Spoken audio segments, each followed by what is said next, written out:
저는 오지랖이 넓은 마케터입니다. 사전적 의미로는 남의 영역까지 침범하는 간섭이라는 뜻인데요. 저는 광고를 제안할 때도 조금 입니다. 단순히 광고 목표나 매체, 예산만 보는 것이 아니라 고객은 어떤 생각으로 검색할지, 브랜드가 어떤 모습을 보이고 있는지, 광고 외에도 브랜드가 어떤 방향으로 나가야 하는지 함께 고민합니다. 그래서 저는 그 오지랖을 가장 잘 보여줄 수 있는 사례로 피해 상담 업종을 선택했습니다. 이 업종은 고객의 신뢰와 브랜드 인식이 중요한 업종이라고 생각했습니다. 작은 메시지 하나가 고객의 선택을 바꿀 수 있는 만큼 광고 전략을 고민하기 전에 다양한 관점에서 먼저 바라볼 필요가 있다고 판단했습니다. 그래서 이번 제안에도 어떻게 광고할까 보다 무엇을 먼저 바꿔야 할까를 먼저 고민하게 되었습니다. 지금부터 그 과정을 보여드리려고 합니다. 먼저 대출 피해 시장 현황입니다. 네이버에서 대출 사기, 불법 사채 피해 등 관련 키워드를 검색해 보니 피해 사례가 지속적으로 생산되고 있었고, 이를 통해 대출 피해 시장이 일시적인 이슈가 아닌 꾸준한 소요가 존재하는 시장이라는 점을 확인할 수 있었습니다. 시장 조사를 진행하며 공통적으로 발견한 부분이 있었습니다. 바로 경기 침체와 함께 금융사기 수법이 점점 다양해지면서 경제적 어려움을 겪는 채무자가 증가하고 있다는 점이었습니다. 그렇다면 실제 주요 타겟은 누구일지 분석해 보았습니다. 관련 키워드와 사례들을 확인한 결과 주요 타겟은 30대에서 50대였습니다. 특히 경제 활동이 활발한 연령대인 만큼 금융 문제에 직접적으로 영향을 받을 가능성이 높다고 판단했습니다. 자영업자와 임용직 그리고 소상공인의 비중이 높을 것으로 판단하였고, 실제로 경기 침체의 영향을 직접적으로 받는 계층이기도 하며 자금 압박이 발생했을 때 해결 방안을 적극적으로 찾는 특성을 가지고 있습니다. 하지만 제가 가장 중요하게 본 부분은 연령보다도 감정 상태였습니다.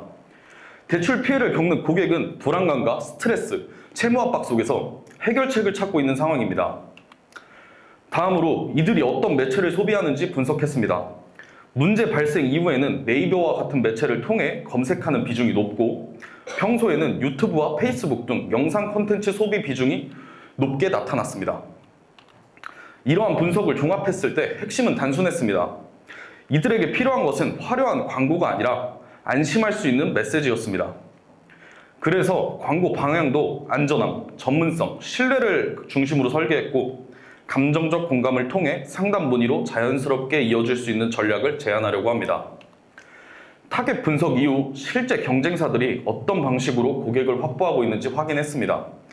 네이버 검색 결과를 분석해 보니 대출 피해 시장은 생각보다 경쟁이 치열했습니다.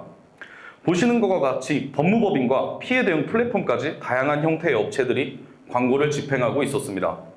이후 경쟁사들의 광고 소재와 메시지를 추가로 분석했습니다. 어떤 문구를 사용하는지, 어떤 강점을 강조하는지, 그리고 고객에게 어떤 방식으로 접근하는지 살펴보았습니다. 여러 경쟁사를 비교 분석한 결과 일정한 패턴이 보이기 시작했고, 이를 바탕으로 경쟁사를 유형별로 구분해 보았습니다. 먼저 법무법인 계열 경쟁사입니다. 법무법인은 법적 전문성과 브랜드 신뢰도를 강점으로 활용하고 있었고, 특히 주요 키워드의 상위 노출을 적극적으로 확보하며 검색 시장을 선점하고 있었습니다. 반면 피해 대응 플랫폼은 조금 다른 전략을 사용하고 있었습니다. 다양한 전문가를 연결해준다는 점과 상담 접근성을 강조하며 고객 유입을 유도하고 있었습니다. 또한 메타와 디스플레이 광고를 적극적으로 활용하여 문제인식 단계의 고객까지 확보하려는 움직임을 보였습니다. 즉, 법무법인이 전문성을 중심으로 경쟁한다면 피해 대응 플랫폼은 접근성과 편의성을 중심으로 경쟁하고 있었습니다. 다음으로 자사 현황입니다. 비사는 대출 피해자를 위한 온라인 상담 플랫폼으로 전국 상담센터와 연계하여 서비스를 제공하고 있습니다. 광고주께서는 홈페이지 유입 확대를 가장 중요한 목표로 이야기했습니다. 그런데 저는 여기서 조금 오지랖을 부려봤습니다. 홈페이지 방문자가 많아도 실제 상담으로 이어지지 않으면 플랫폼 입장에서는 의미 있는 성과가 아니라고 생각했습니다.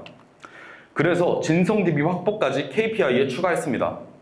광고주가 요청한 것은 한 단계 더 나아가 사업 성과까지 고민해본 부분이었습니다. 다음으로 처음 마주한 자사의 검색 결과 및 홈페이지입니다. 여러분이 이 검색 결과를 처음 본다면 어떤 서비스를 제공하는 플랫폼이라고 생각이 드시나요? 아마 많은 분들이 대출을 받고 싶은 사람들을 위한 대출 상담 플랫폼이라고 생각하실 것 같습니다. 하지만 실제 서비스는 대출 상담 플랫폼이 아닙니다. 불법 대출 피해자를 위한 상담 연결 플랫폼입니다. 검색 결과에서 대출 상담 플랫폼이라는 메시지가 가장 먼저 전달되면서 목적과 맞지 않는 잘못된 메시지가 전달되고 있었습니다. 이 부분에서 제 오지랖이 조금 발동했습니다. 보통이라면 놓치거나 확인을 하지 못하고 바로 광고를 집행하는 방향으로 제안했을 수도 있습니다. 하지만 저는 광고를 집행하기 전에 먼저 서비스의 정체성을 명확하게 전달할 필요가 있다고 생각했습니다. 그래서 매체 제안에 앞서 화면에 보이시는 것처럼 고객이 서비스를 정확하게 인식할 수 있도록 메시지 개선과 플랫폼 이름 수정을 함께 제안해서 바뀐 결과입니다. 업체명을 대출 상담 중심의 표현보다는 대출 피해 구제라는 서비스 본질을 명확하게 전달하는 방향으로 수정했습니다. 결과적으로 광고 전략뿐만 아니라 브랜드가 어떻게 보이는지까지 함께 고민했습니다. 페이지 개선 이후 매체별 전략을 제안드렸습니다. 앞서 분석한 타겟과 시장 현황을 바탕으로 매체 전략을 수립했습니다. 네이버에서 파워링크, 이미 상담 의도가 있는 고객을 확보하는 채널로 활용합니다. 메타에서는 트랙픽과 잠재 고객 캠페인을 활용합니다. 페이스북은 40대에서 50대 핵심 타겟에게 공감과 신뢰를 형성하고, 인스타그램은 이미지와 쇼폼을 활용해 신규 유입을 확보하는 역할로 구성했습니다. 구글은 피맥스 캠페인, 문제를 인식하고 고객을 발굴하는 역할입니다. 고객의 행동 단계에 맞춰 각 채널의 역할을 구분하여 제안했습니다. 매체별 전략 첫 번째, 메타입니다. 신규 유입 확보를 목적으로 트래픽 캠페인을 운영하려고 합니다. 연령은 20대부터 65세 이상까지 폭넓게 설정하고 대출 피해와 금융 문제 해결에 관심 있는 사용자를 타겟으로 구성했습니다. 또한 낮은 CPC를 활용해 홈페이지 유입을 최대한 확보하고 메인 페이지로 랜딩시켜 데이터를 빠르게 축적하는 방향으로 설계했습니다. 다음으로 메타 소재 예시입니다. 처음에 광고주께서 플랫폼 인지도를 높이기 위해 플랫폼형 소재만 운영하자고 말씀하셨습니다. 물론 그 방향으로 바로 진행할 수 있었지만 저는 조금 오지랖을 부려 고객은 어떤 메시지에 가장 반응할까를 한 번 더 고민했습니다. 그래서 다양한 메시지를 테스트하기 위해 해결형, 고민형, 신뢰형 소재까지 함께 제안했습니다. 고객의 반응을 확인하고 가장 효과적인 메시지를 찾기 위한 전략이었습니다. 다음으로 소재 최적화 예시입니다. 도표 중앙처럼 효율이 떨어지는 소재를 빠르게 쳐내고 파란색의 최고 효율 컨텐츠들을 골라내게 됩니다. 여기서 가장 중요한 단계가 바로 우측의 확장 과정입니다. 단순히 킬링 콘텐츠 하나만 계속 틀어주면 피로드가 쌓여 단가가 오릅니다. 따라서 검증된 우수 소재를 기반으로 문구나 디자인을 살짝 바꾼 소재들을 파생시키고 동시에 아예 새로운 기획을 담은 신규 컨셉을 수시로 투입해 줄 것입니다. 충분한 홈페이지 유입을 확보한 이후에 잠재 고객 캠페인으로 실제 상담 문의를 확보하고자 합니다. 금융업종은 단순히 문의수를 늘리는 것보다 진성 DB를 확보하는 것이 더 중요합니다. 그래서 이번 제안에서는 단계형 리드폼을 활용해 상담 의도가 높은 고객만 선별하고 허수 DB를 최소화하는 전략을 제안했습니다. 예시를 간단히 보여드리겠습니다. 먼저 현재 채무 금액을 확인하고 이후 금융기관 유형에서 사채인지 대부업인지 선택한 이후에 현재 상황을 선택합니다. 최종적으로 이름과 연락처를 입력하는 단계를 구성합니다. 단순 호기심이나 실수로 유입된 사용자는 자연스럽게 이탈하게 되고 상담 의사가 있는 고객만 최종적으로 연락처를 남기게 됩니다. 즉, 문의수를 늘리는 것이 아니라 상담 품질을 높이는 방향의 전략을 제안하였습니다. 다음으로 구글 전략입니다. 구글에서 피맥스 캠페인을 제안했습니다. 피맥스는 상담 의도가 높은 잠재 고객을 AI가 자동으로 탐색하고 검색, 디스플레이, 유튜브 등 다양한 채널에 동시에 광고를 노출할 수 있다는 장점이 있습니다. 또한 홈페이지 전환을 목표로 최적화되기 때문에 상담 문의를 효율적으로 확보할 수 있을 것이라고 판단했습니다. 소재는 메타에서 활용한 소재를 동일하게 활용할 계획입니다. 그 이유는 같은 고객이라도 매체에 따라 반응하는 메시지가 달라질 수 있기 때문입니다. 예를 들어 메타에서는 고민형 소재가 좋은 반응을 보일 수 있지만 구글 유튜브에서는 신뢰를 강조한 소재가 더 높은 성과를 낼 수도 있습니다. 따라서 동일한 소재를 다양한 매체 환경에서 검증하여 어떤 소재가 어떤 채널에서 가장 높은 효율을 보이는지 확인하고자 했습니다. 그렇다면 피맥스를 어떤 방식으로 운영할 것인지도 중요합니다. 먼저 AI가 전환 가능성이 높은 고객을 지속적으로 탐색하고 다양한 구글 지면으로 타겟을 확장해 신규 고객을 확보합니다. 이후에는 성과가 좋은 소재와 전환 데이터를 학습하며 AI가 지속적으로 최적화될 수 있도록 운영합니다. 마지막으로 광고 데이터를 분석해 예산을 효율적으로 배분하고 성과 개선 방향을 지속적으로 도출하는 방식으로 운영하고자 합니다. 마지막으로 네이버 SA 전략입니다. 네이버 파워링크는 검색 의도에 맞춰 키워드를 그룹별로 분리해 운영하는 전략을 제안했습니다. 먼저 브랜드 키워드는 이미 플랫폼을 인지하고 검색한 고객이기 때문에 1위 노출을 유지하는 전략으로 운영하려고 합니다. 불법 대출과 연체, 채무 해결 키워드는 문제 해결 의도가 높은 고객이 검색하는 만큼 상담 전환을 목표로 키워드와 소재를 함께 최적화하려고 합니다. 입찰가가 높은 편이라 처음에는 7위 이내에 입찰하여 효율을 확인하려고 합니다.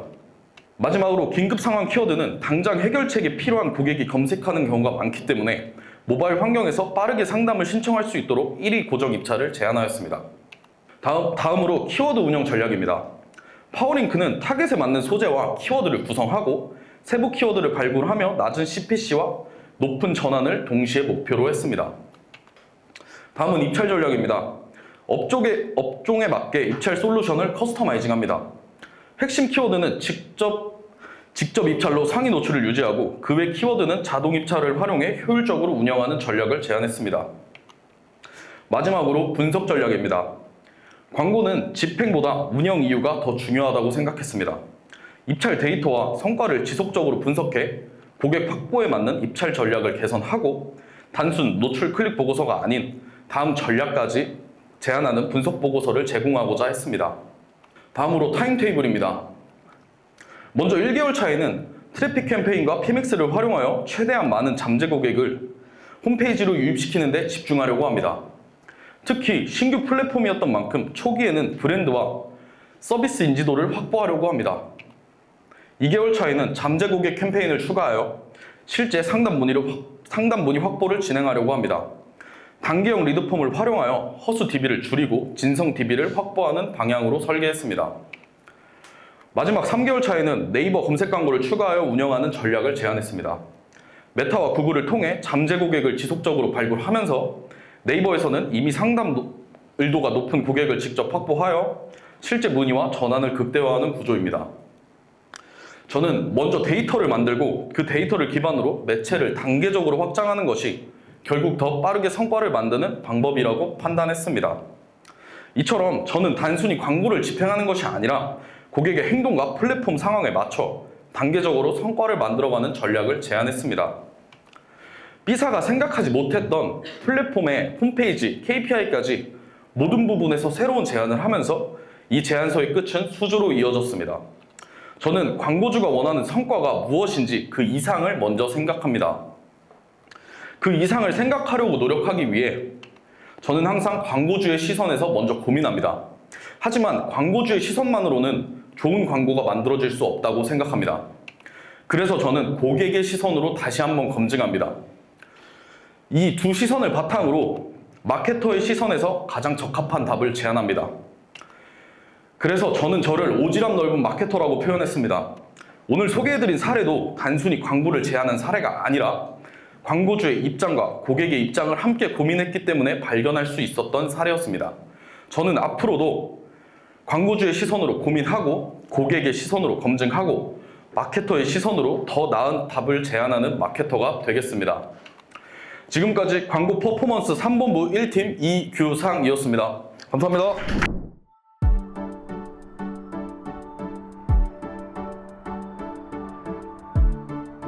구독과 좋아요는 컨텐츠 제작에 힘이 됩니다.